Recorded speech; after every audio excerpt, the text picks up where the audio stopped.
Everybody please give a warm welcome to Matthew Dix.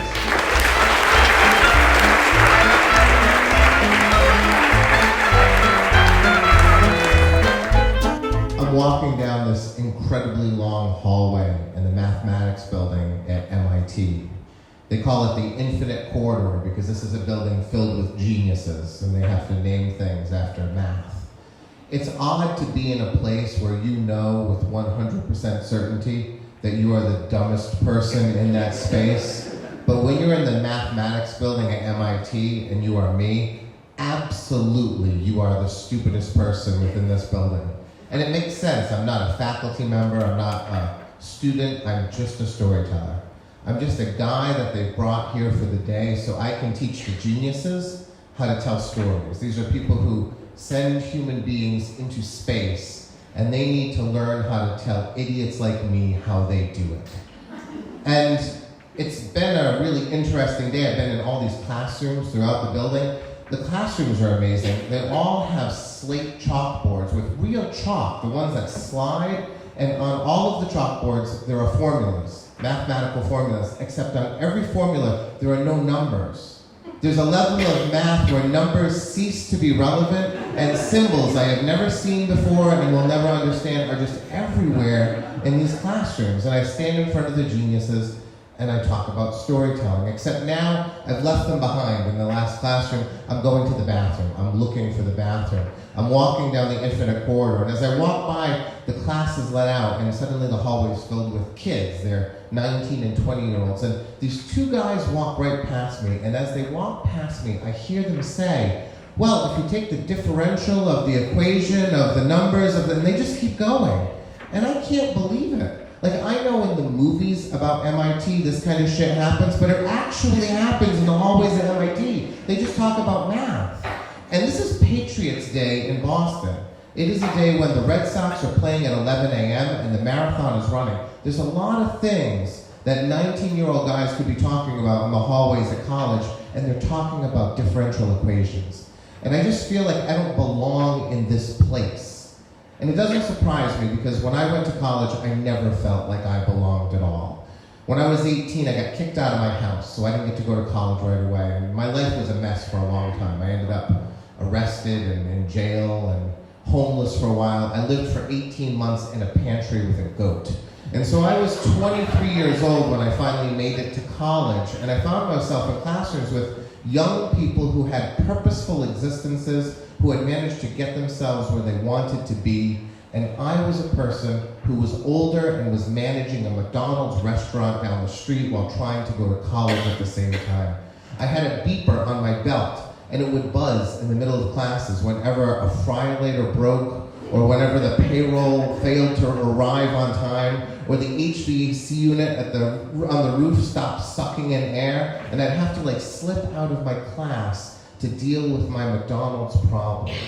And so I never spoke really to my classmates for all the time that I was at Trinity, other than academic things. I never let them into my life. I didn't think they would ever want to know.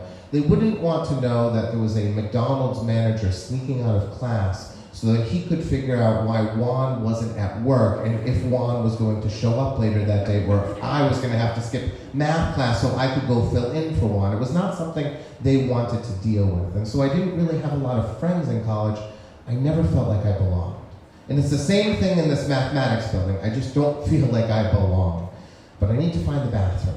So I walk down the Infinite Corridor, and at the end of the corridor, I take a left and the bathrooms are there. And so I push the door open, and as I walk in, I know right away that I have made a terrible mistake because there are 3 women at the sink and they're washing their hands, and I can hear a 4th woman peeing in the stall to my right.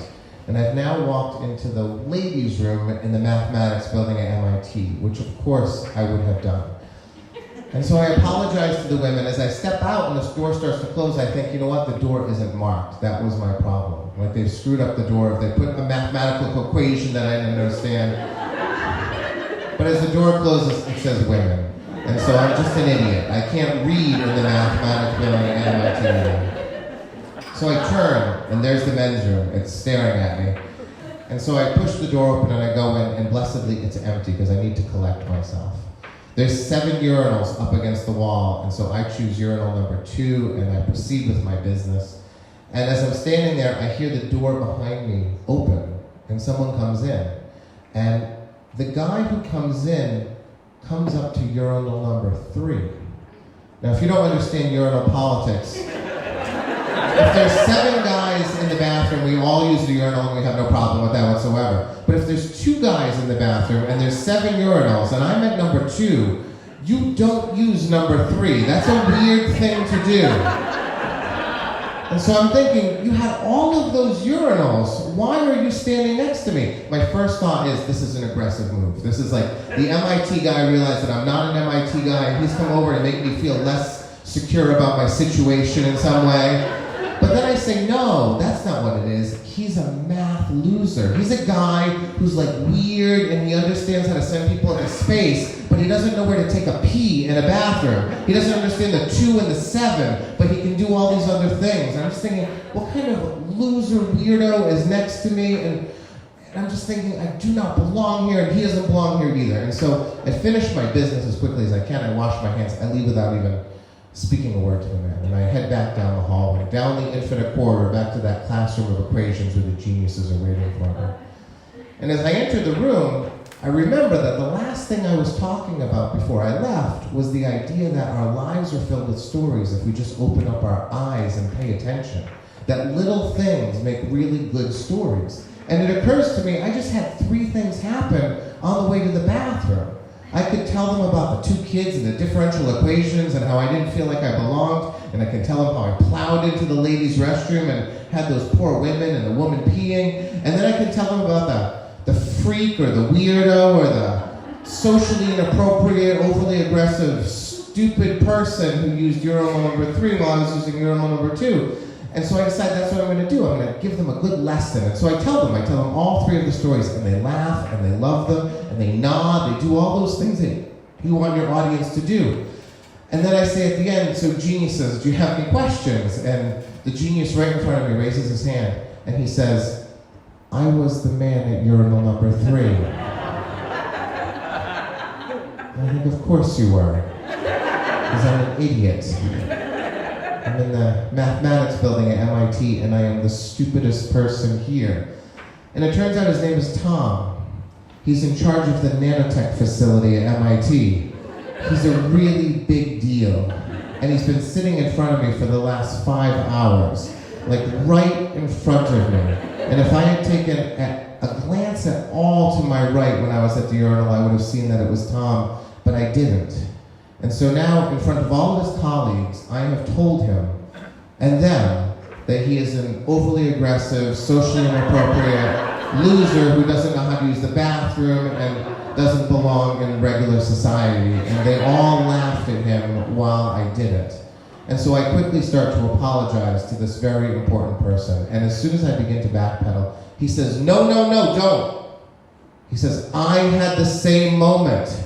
He said, I walked into the bathroom and I was thinking about all the things you were telling us about storytelling, and I just walked up to the urinal without thinking, and I thought, oh my God, what have I done? I'm at urinal number 3, and he's at urinal number 2. I had all of these. And then he looked in my direction and went, oh my God, it's him. It's Matthew Dix. It's a storyteller. And he said, and I don't know what to do, like when you're next to a storyteller at a urinal, do you tell a story? Have they heard too many stories? Is this not the place to tell a story? He said, I felt as stupid as you did. We have this moment, this amazing moment of connection. And when the workshop is over, Tom and I go to lunch together. And then he gives me a tour of the nanotech facility. It's brand new. We spent 2 hours touring that facility, and he convinces me by the end that they are going to save us when no one else will. And at the very end, he brings me to his office, and he gives me a nanotech swag bag. All of the things that he can find in his office that might represent nanotech. He throws them in and says, bring this back to your kids. And next year, Tom and I are going to reconvene with my family, and he's going to tour us around MIT. This man who I insulted in front of all of his colleagues in a really terrible way is now my friend.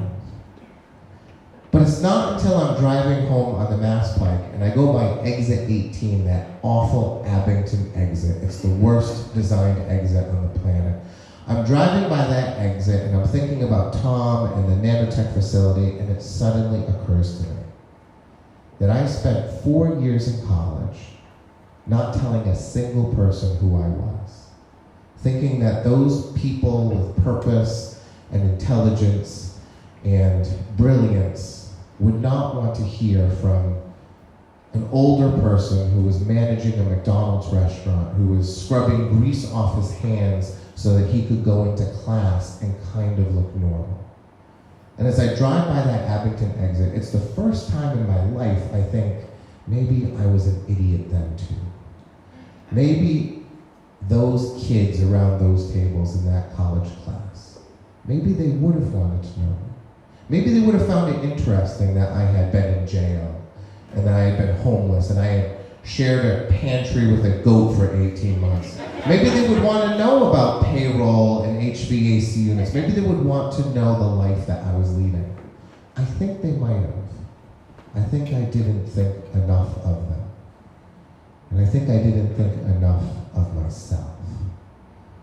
And so whenever I'm in situations where I feel like I don't quite belong, those situations where I feel like everyone around me is definitely more brilliant than I am, and that happens a lot.